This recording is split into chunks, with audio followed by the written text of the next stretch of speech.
Hey folks, Larry from Achieving Reality, the podcast. Have you been trying to figure out what subscription box to sign up for? If you're a movie buff, then I've got what you need, baby! Horror Pack!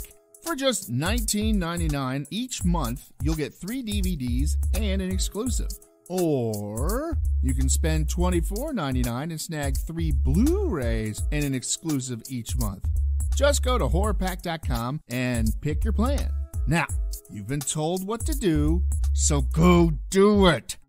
horrorpack.com.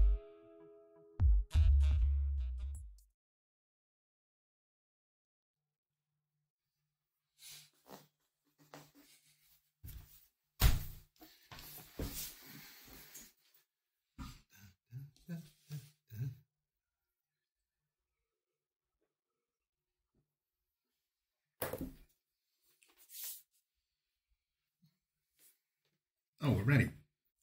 I'm ready. I don't know about you.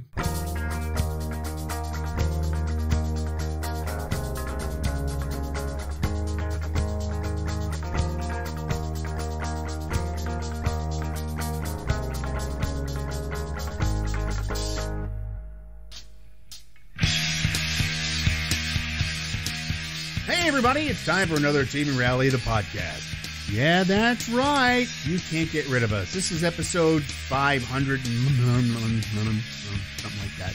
But this week, we teach you how to be just like us. We've already told you how to make a podcast. Now we're going to teach you how to be funny. Yeah, that's right. We're going to give you all our tips and secrets on how we're funny. So, sit back, relax, and enjoy this episode of Achieving Reality, the podcast. We'll see you at the end.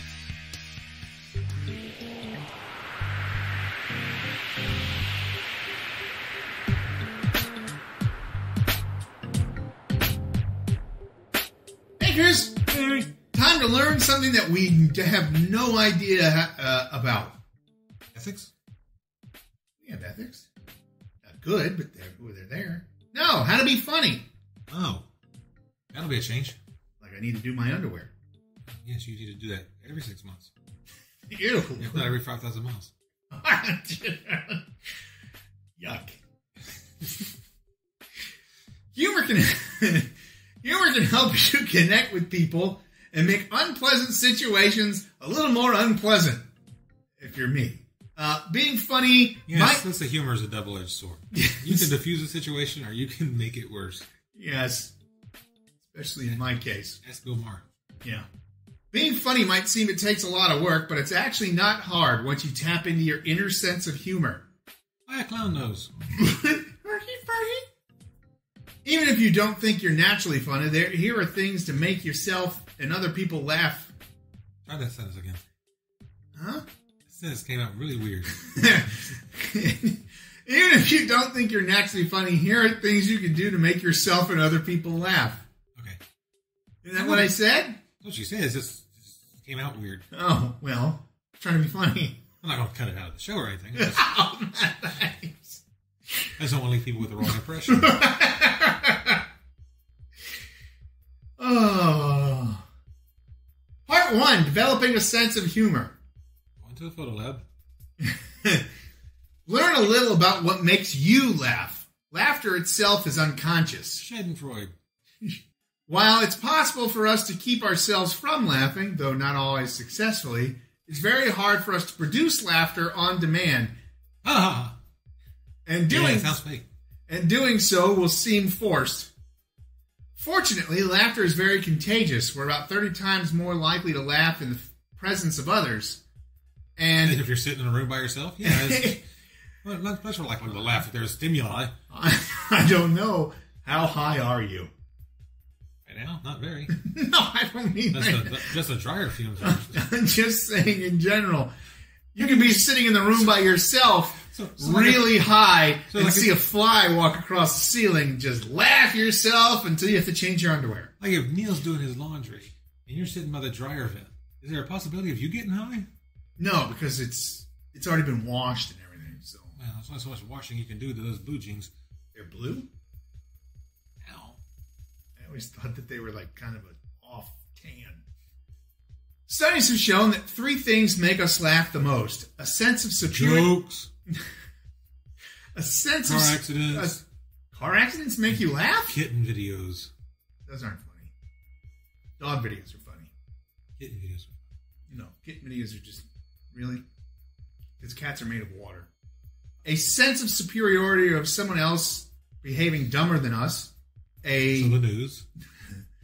A difference between our expectation of something and the actual results. Or... I didn't find a lot of those funny.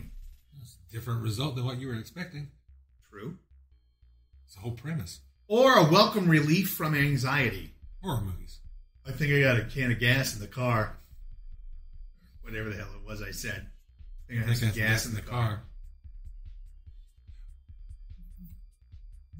Why wouldn't somebody have a can of gas in their car?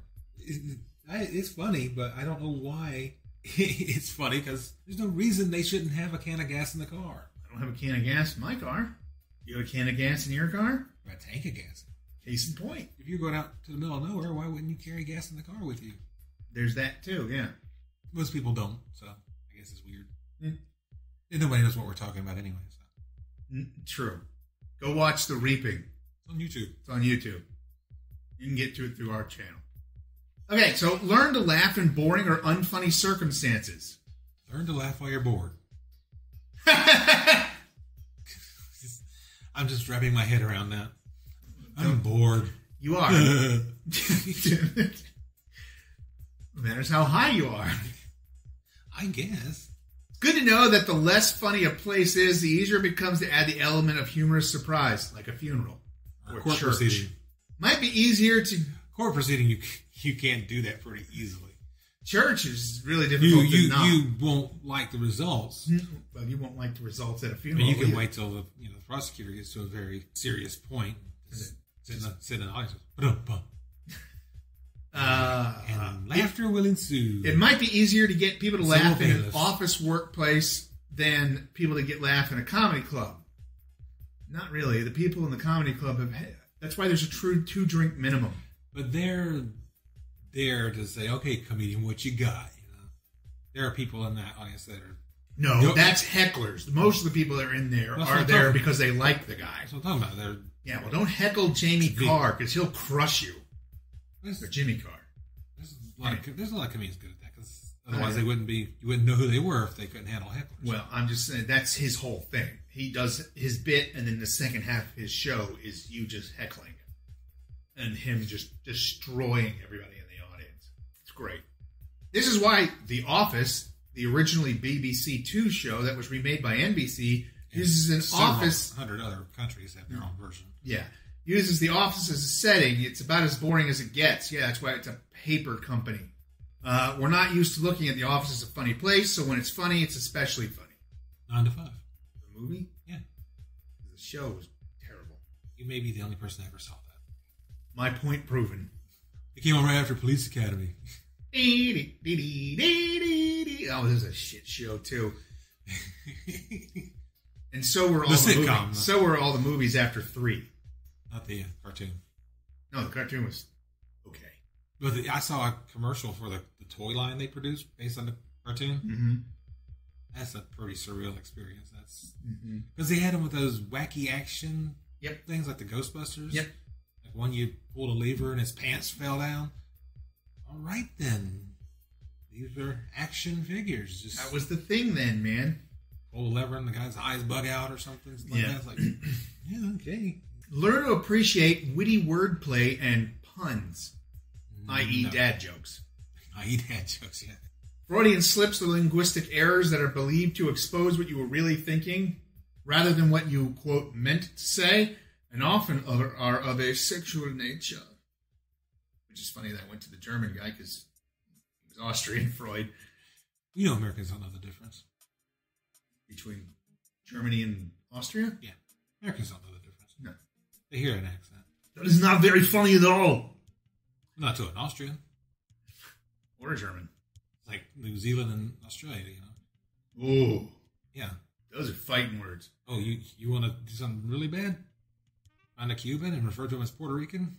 They don't like that. And say he's anything but Cuban. Well, yeah. It's probably because they hear it a lot. A lot of people from New Zealand. I don't think a lot of New Zealanders call Cubans New Zealanders. No. People from New Zealand go somewhere else, and people are like, "Oh, you're Australian." And they're like, "No." Well, no, even a 600,000 time. No. Yeah, no, even. I mean, Aussies don't care, but New Zealanders are like, no, we're not. We're not. We didn't start as a penal colony. We're blah blah blah. And they go have into our own country. Yeah, Tasmanians are the same way. Don't call it Tasmanian, New Zealander, or an Australian. I always call them Canadian. It just confuses them. Well, the Canadians hate when you say, "Oh, I'm from America." They're like, "Yeah, so are we, asshole." It's called North America. It's not called the United States and the rest of the world. United States of America. Yeah. You're a state too. You just don't know it. Canada's a state. Yeah, they're just an independent It's a state. territory. They're an independent state. Like California should be. Appreciate irony. There's It's probably easier to get into Canada than California. There's perhaps nothing in comedy more widely cited, but more thoroughly misunderstood than irony. Irony occurs when there's a gap between our expectations of a statement, situation, or image and the actual experience of it. Comedian, you're going to love this one, Jackie Mason, illustrates irony with a joke. My grandfather always said, don't watch your money, watch your health. So one day while I was watching my health, someone stole my money, and it was my grandfather. This joke messes with one of our fundamental expectations, that grandparents are nice, friendly people who are utterly harmless. Not with all the true crime I've seen. Actually, it's usually the grandparents falling victim to the true crime. There's been that, but there's the lady that had the, quote, halfway house kind of thing that was murdering people and killed like 20 people. Oh, she was a grandparent who killed other people. She didn't kill her grandkids. No, but that's still a granny who's murdering folks. Like I said, a lot of the true crimes that involve grandparents that I've seen has been like their grandkids killing them off. Yeah, well, that's for the money. That's why I love Mike O's life insurance dance thing that he does. Well, because it shows up so often. Yeah. It's true crime things. And the advice that they offer should be sincere. The joke is funny because in it, we are presented with a grandparent who is rascally, thievish, and double-crossing. The fact that I just used the word rascally is funny in and of itself. Not so much funny ha-ha, it's funny weird. Because how many of our grandparents have rascals? Well, mine are all dead, so none of them. None of mine either. No. Because they're all dead. No. It's because we're old. You're old. Trust in your inner sense of humor.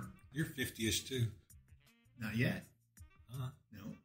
You're just as 50-ish as everybody else. I'm very late 40s. Just as fishy-ish. Fishy? Fishy. It's hard to say. 50-ish is Marissa. It's all right, Larry.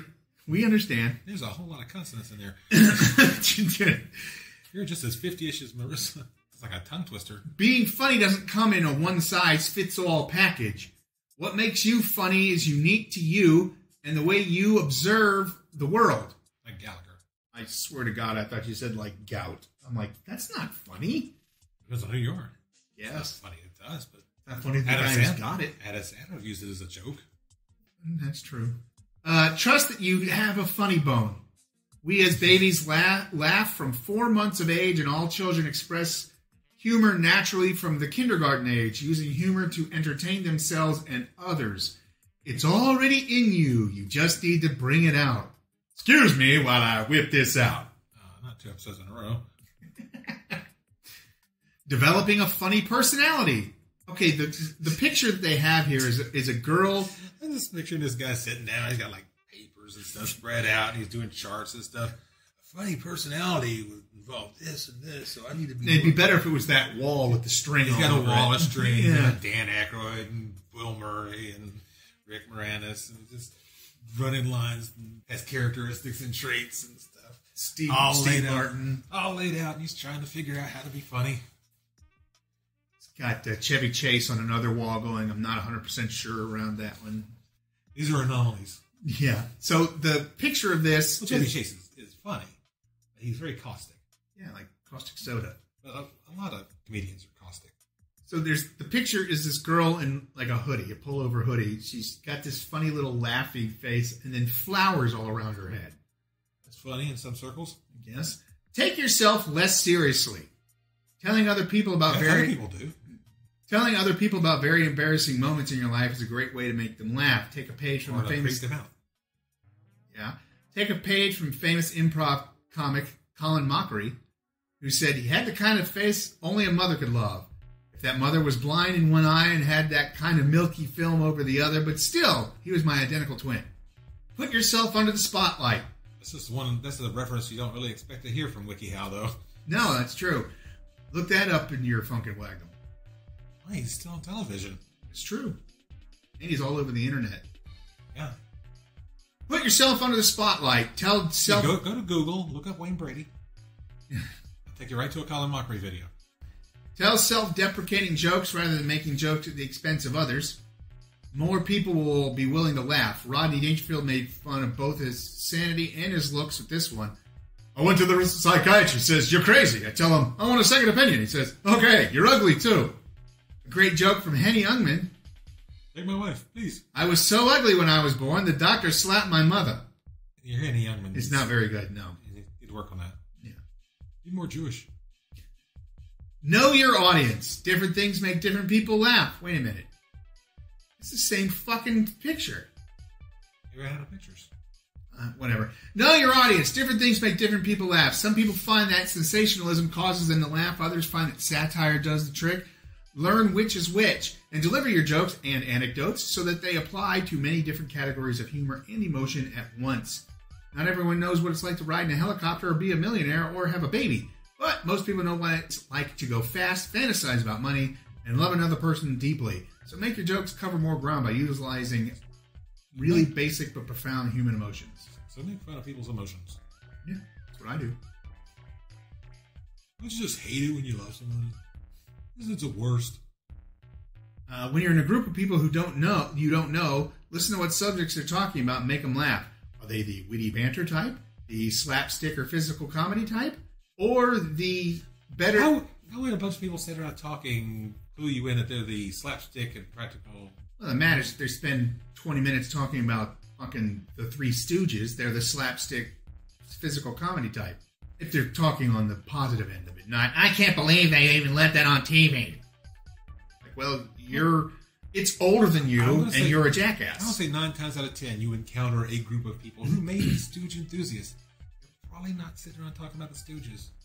They're probably sitting around talking about, did you hear that crap about Biden, or you hear that crap about Trump, or you hear that crap about... I don't know. That crap about Biden's pretty stoogey. All we need is somebody to come on stage and start poking him in the eyes, and there you go. Of course, that won't last very long. They'll get tackled. You hear that crap about this, that, or the other. Even for Stooge enthusiasts, they're 9 times out of 10 in a public setting not talking about Stooges. You never know. Even so, they're sitting around talking about Stooges. What are you going to do? Walk up and poke one of them in the eye? Doink. Might be considered a little aggressive. Assault. And a pepper. Bad humor. Yes. Mislead the mind. Illusion. Misleading the mind. Sleight of hand is funny.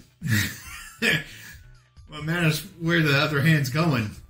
Misleading the mind is what we referred to earlier as surprise. Malicious hypnotism. Boop. You're a chicken. This is when you create a difference between what someone expects to happen and what actually happens. Verbal jokes use this element to the greatest level possible, trying to misdirect your attention in that same way magic tricks do. Illusion. For example, what happens to liars when they die? Then you give the punchline. They lie still.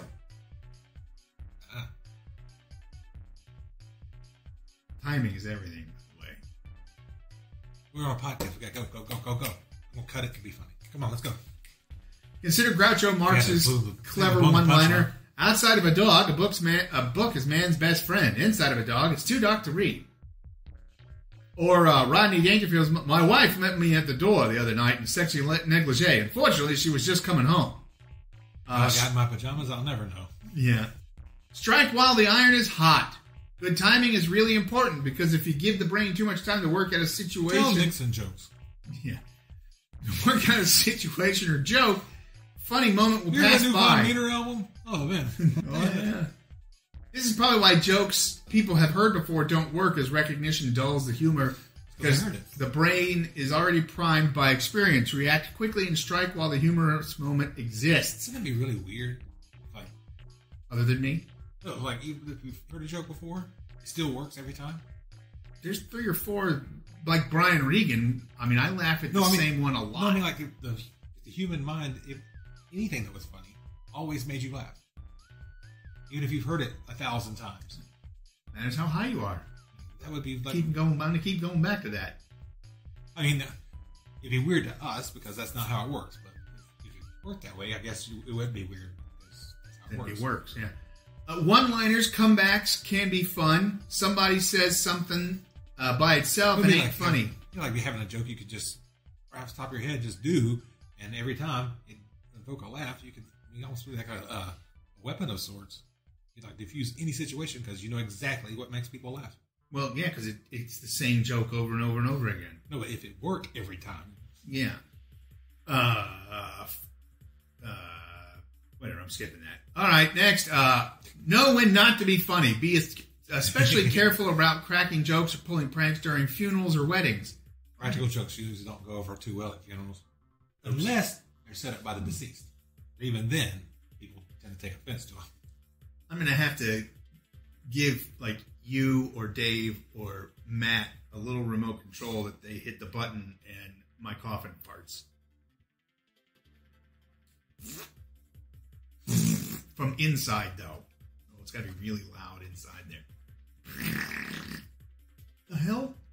Anything applied to your gravestone? No, that's going to be one of those little things that anytime someone walks by. Yeah, the little motion sensor. Yeah. And whenever you're... in places of work, just really... whenever your humor could be mistaken for harassment or discrimination, or if you're human... Your humor might be physically harming... If you're human. As in a physical prank. So, Johnny Knoxville. Basically everything that you saw on... Whatever the hell that show was called. Jackass? Yeah, that one. Shows you how much I really enjoyed the show. Found it really funny. Apparently. Bunch of morons just banging their face into a wall and laughing about it. What? Perhaps you should find a different show to watch then. I don't That show's not for you. I don't watch it. Never have. I watched one episode and went, oh, that's terrible. Be observant. Jerry Seinfeld and other comedians have made millions of dollars developing a basic style of comedy known as observational humor. And what's with airline food? Making observations about... about... Jerry Seinfeld. I know, that's everybody that's Jerry Seinfeld is... That's right straight to the airline. That's why I did it. While knowing a lot can increase your capacity for humor, there's no substitute for seeing a lot. In fact, many very knowledgeable people fail to see the humor in things. Keep your eyes open. Yeah. Look at stuff. Look for the humor in everyday situations and see what others don't see. Often the unnoticed humor that is standing right in front of our... Hey, not on the carpet. Right in front of our eyes has the most impact. Hey, this guy's wearing glasses. What is it with glasses? Memorize. Why would you want glass that close to your eye? Memorize some one-liners. One-liners can steal the show. Dorothy Parker was brilliant with one-liners. For example, when told that Calvin Coolidge had died, she said, "How can they tell?" That's funny. Well, it's like Winston Churchill's line. What's that? The woman that said something like, "If he was my husband, I'd poison him." He said, "If you were my wife, I'd eat it." Let's see. Stay inspired. How much fucking longer is this thing? It's very hard being funny. Ask our listeners. Learn from funny people. Listener. The listener. There's one person who listens to our podcast. Is like, "Oh, I'm the only one." Like, yep. You've listened 50,000 times. You're the only one. No, it rotates. Oh, people tune in and then they tune out. You can expand your reach. California and Virginia, and you can expand your reach a good deal by listening to other funny people. North right now. Comedy has taken Belgium. The podcast world by storm in recent years. Not this one. Comedy podcasts by people like Mark Maron and Joe Rogan are available free online and feature hilarious interviews, jokes, and stories. Joe Rogan's gone more political with his thing than anything else. I've never actually listened to the this last few podcast. years.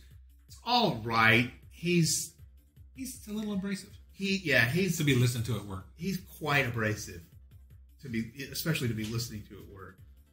That's generally where I listen to podcasts at. Yeah, I mean he's a good guy. He's good. His shows here and there are really good, but sometimes I like Penn Jillette's podcast, but it's a little abrasive to be listened to at work.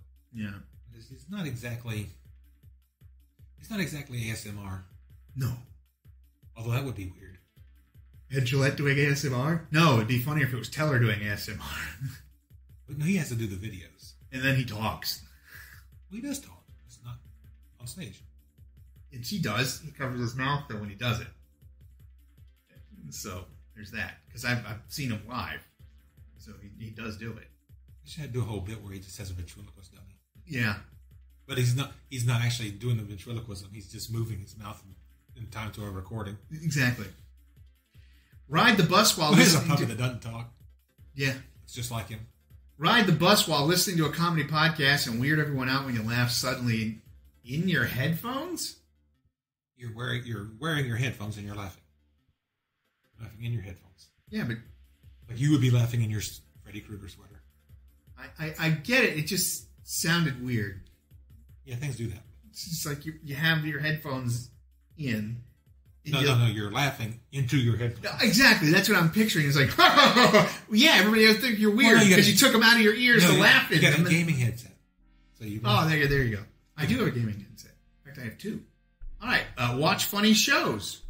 Steal from others. There's a lot of comedians that did that for a while, and they aren't comedians anymore.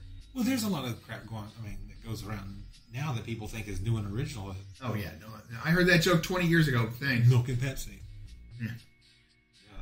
That's not original or new. The British, for example, have a very... Pepsi damn well knows it. The British, for example, have a very dry, witty sense of humor that concerns itself primarily with the cultural matters, whereas Americans have more of a slapstick, physical humor that often involves issues of sex and race. Not anymore. You make those kind of jokes, then you're going to be canceled. Good. Fucking losers. It's that same weird girl with the fucking flowers around her head and a bunch of people that piss me off anyway aren't going to listen? Great. Yeah, good. You're not my target audience. Broaden your factual knowledge for joke material. Broaden your horizons so that you are tuned in regardless of who you're speaking to. Work your smarts. In a way, being funny is simply showing you are intelligent enough to find humorous nuances that others miss. No, jokes are stupid people. Read. Read works by people like James Thurber, P.G. Wodehouse, Stephen Fry. Wodehouse, I love Wodehouse. It's a great movie. Wodehouse. Kaz Cook, Sarah Silverman, meh. Yeah. Woody Allen, meh. Now, Sarah Silverman was funny. That's all. She was funny 25 years ago. All the political stuff. And she's still hot, though. Bill Bryson, Bill Watterson, Douglas Adams. Don't forget children's books by good authors. Authors, they can be a terrific source for humor. Yeah, you shouldn't be offering children's stuff. Not in this sweater. On that sweater. I have to take you down the street and burn you. Yeah.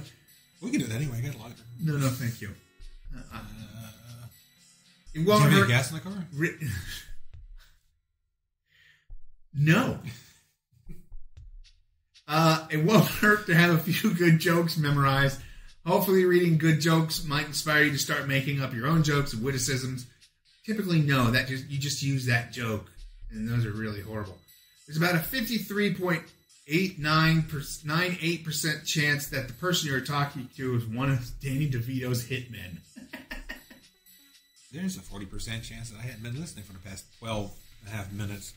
What'd you say? I haven't listened since you got here.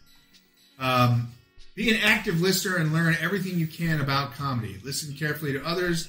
Really hear them and understand what they're about. There's nothing more humbling than admitting that you can always learn to be funnier from other people. Even Robin Williams has said that, though. Well, he learned, new ways to be funny. But yeah, he didn't. Jonathan Winters was one of his biggest, not really mentors, but that's who he grew up watching. Yeah, and my jokes are. I think there is a difference between learning about this, that, or the other, and actually having a natural sense of comedy. Well, yeah. Well, my comedy is, it's basically Don Rickles and, weirdly enough, Andrew Dice Clay kind of combined to be hilarious. It's more Don Rickles, but still. It's just hateful, is what it is. Yeah, it's just me. It's just hate speech. We should get you a job over at the conservative radio station. I tried that. They didn't like my humor. You were too controversial for them. Pretty much. They have sample jokes. There are words you can't use, like. They have sample jokes. Why do you keep saying "ooh" after everything? Ooh. Time flies like an arrow. Fruit flies like a banana. Somebody listening at home is like, yeah, why do they? The Dalai Lama walked into a pizza shop and said, "Make me one with everything." My brother Cody lost his CD. Now we just call him Oi. Okay. I like that one. That would be best if it was done with that... holy shit, we already mentioned him one. Jackie Mason? Yeah, the Jackie Mason. My brother Cody lost his CD. Now we just call him Oi. You know, that whole thing. Yeah, it'd be best if told in the Catskills, too. I'm not very Jewish. I'm not very Jewish sounding, anyways. The illustrator was seen at the crime scene. The details are still a little bit sketchy. Bad jokes. No. He said I was average. That's just mean. Yes. Oh. You gotta think about it for a second. That one's a thought joke. That's a brain joke. No, that's when you tell your math teacher. Exactly. Then they still take a second. Yeah. Well, that's why you tell your... Not because they don't get it, because they don't understand that you get it. Yeah. No, they're actually blown away that you get it. It's like... You can tell it to your physics teacher, they would laugh right away. Well, no, it's because they wouldn't put it together because they don't comprehend that you comprehend what mean is. True. So that couldn't possibly it. So it takes a second. I really get a kick out of that donkey. Speaking of animals. Animals? Not the animals. Just animals in general. Except animals. All right, fine. Speaking of granimals. Who's animals? Marissa and I got to see a baby sheep and a baby Scottish Highland cow yesterday when we were out farting around at the wineries. He was so cute. So cute. The butcher doesn't gamble if the stakes are too high. I thought this was supposed to be about humor. Hey, what did one DNA say to another DNA? Do these genes make me look fat? Why are we reading jokes off of WikiHow? Because these are example jokes. Never hit a man with glasses. Never hit a man with glasses. Then went a fly swatter instead. You like that one, huh? That was kind of humorous. You can see that one coming from a mile away. Hey, the bathroom just opened up. You're in luck. That's fun? Yeah, that's another dad joke, everybody. What do you do with chemists when they die? I don't know. What do you do with chemists when they die, Larry? You bury them. Get it? I understand it. I don't get it. Well, that's because you're lonely. What's a golfer's favorite meal? Tea time.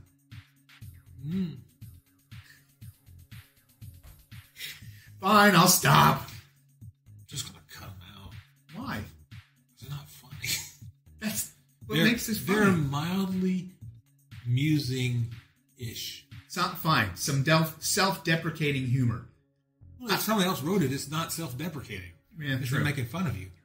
I walk 2 miles a day. 1 mile to the donut shop and 1 mile home.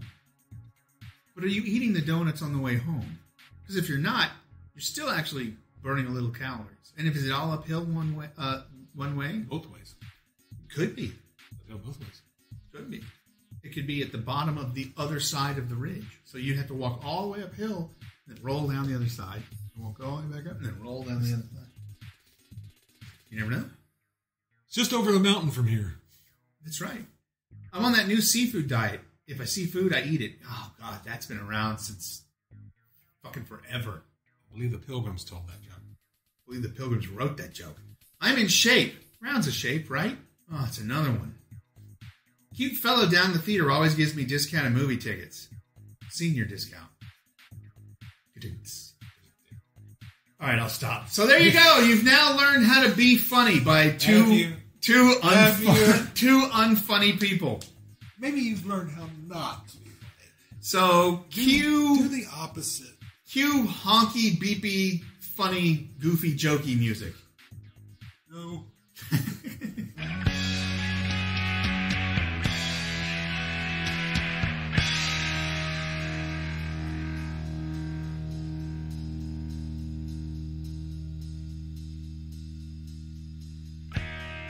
All right, and there you have it. Another episode of Achieving Reality, the podcast, done and done. I hope you really enjoyed learning how to be funny. I know that everything we do is incredibly funny. All the stuff, the bits, the gags, and everything else. So, I hope you tune back in next week. For Chris, Marissa in parentheses, and everyone else involved, I'm Larry saying, Todd Parks never listens.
Hey there, listeners. Larry here. If this is your first time listening, then hey, how's it going?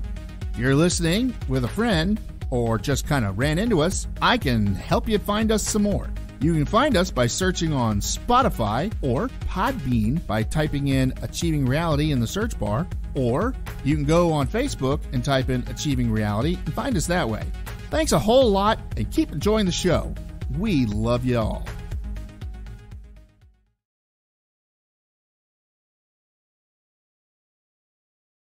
It's like a tongue twister.